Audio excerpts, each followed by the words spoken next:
청년부 여러분 안녕하세요. 오늘은 정직이라는 주제를 가지고 함께 말씀 나누기 원합니다. 정직은 마땅히 우리가 따라야 될 도덕적인 가치죠. 이것은 종교가 없는 사람도 누구나 다 동의하는 가치입니다. 그런데 이 정직이 사실 우리가 현실 세계에서 이 가치대로 살기가 좀 힘들긴 하죠. 직장 생활하고 장사하고 영업하고 그러다 보면 우리가 조금씩 거짓말도 좀 하고 그래야 우리에게 이득이 될 수 있기 때문이죠. 하지만 여러분, 우리는 세상의 자녀가 아니라 하나님의 자녀잖아요. 크리스천은 당연히 정직해야 됩니다. 그리고 이 정직함은 크리스천에게 있어서 당연한 것 그 이상으로 능동적이고 공격적인 행위까지 됩니다. 우리가 정직하게 될 때에 하나님이 그런 우리를 보살펴 주시고 방패가 되어 주시기 때문이에요. 그래서 정직은 수동적인 게 아니라 능동적인 행위예요. 시편 7편 10절에 보면은요, 나의 방패는 마음이 정직한 자를 구원하시는 하나님께 있도다, 이렇게 기록합니다. 이것은 다윗의 고백이에요. 다윗은 이거를 자신의 인생을 통해서 몸소 체험한 것입니다. 내가 정직하게 살았더니 하나님이 나를 지켜주셨다. 늘 나에게 방패가 되어주셔서 나를 보호해주셨다. 이게 다윗의 산 증언입니다. 일단 다윗은 사울 왕으로부터 공격을 받았죠. 두려움 때문에 그런 거였지만 사울 왕은 다윗을 보고 저가 나를 해치려고 한다, 저가 나를 죽이고 내 왕권을 빼앗으려고 한다, 그렇게 얘기했어요. 그래서 다윗은 도망자 생활을 할 수밖에 없었죠. 그리고 또 몇몇 악한 사람들은 다윗을 향해서 엄청나게 모함하는 말을 했습니다. 거짓으로 모함했어요. 백성들은 또 그 말을 듣고 그런가 보다 하고 다윗에 대해서 다들 부정적인 그러한 인식을 갖게 되었죠. 다윗의 입장에서는 정말 분통 터지는 일이죠. 그런데 다윗은 긴 세월을 이렇게 억울한 일을 당했음에도 불구하고 망가지지 않았습니다. 요즘 말로 흑화되지 않았어요. 다윗은 끝까지 하나님을 바라보면서 하나님 앞에서 정직한 사람이 되려고 했습니다. 사울을 2번이나 죽일 수 있는 기회가 왔음에도 불구하고 다윗이 그 기회를 붙잡지 않았죠. 속된 말로 그냥 주워 먹을 수 있는 기회였는데 그렇게 하지 않은 겁니다. 하나님이 기름 부어서 세워주신 왕인데 내가 감히 함부로 할 수 없다, 그 이유 때문이었죠. 다윗 주변에 있는 사람들이 답답해합니다.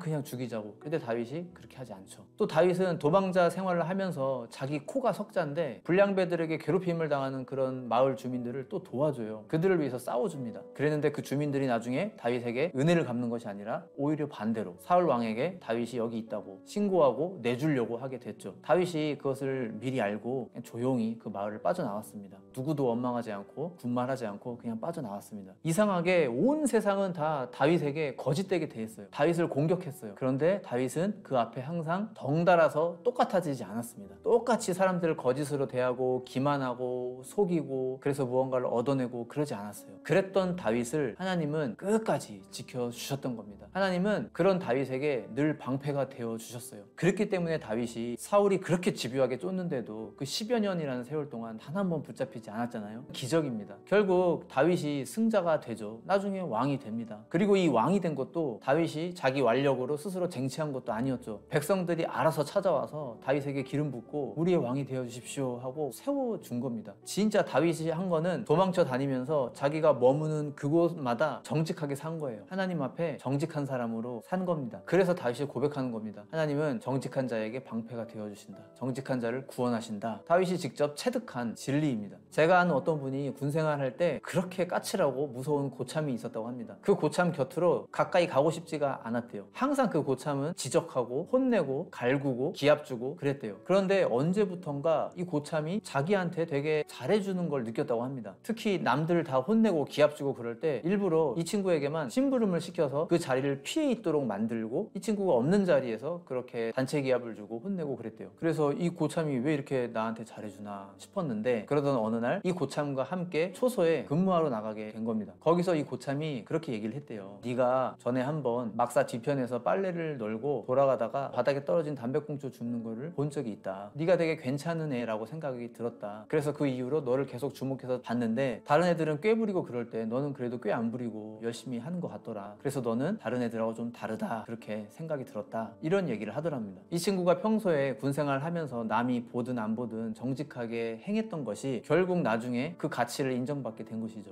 사랑하는 여러분, 하나님 앞에 꼭 정직한 사람이 되시기 바랍니다. 사람이 있을 때는 정직하고 없을 때는 정직하지 않고, 이거는 하나님 앞에 정직한 게 아니죠. 하나님 앞에 정직한 사람은 사람이 있든 없든 어떤 환경에 놓여 있든 간에 하나님 앞에 행동하는 사람인 거예요. 우리가 그렇게 정직한 사람이 되면 하나님이 우리의 방패가 되어주십니다. 다윗처럼 하나님 앞에서 정직하게 행함으로써 하나님이 우리를 승리하게 만들어 주시는 그런 삶을 사시는 저와 우리 모든 청년들 다 되셨으면 좋겠습니다. 청년을 위한 5분 메시지 여기서 마치도록 하겠습니다. 감사합니다.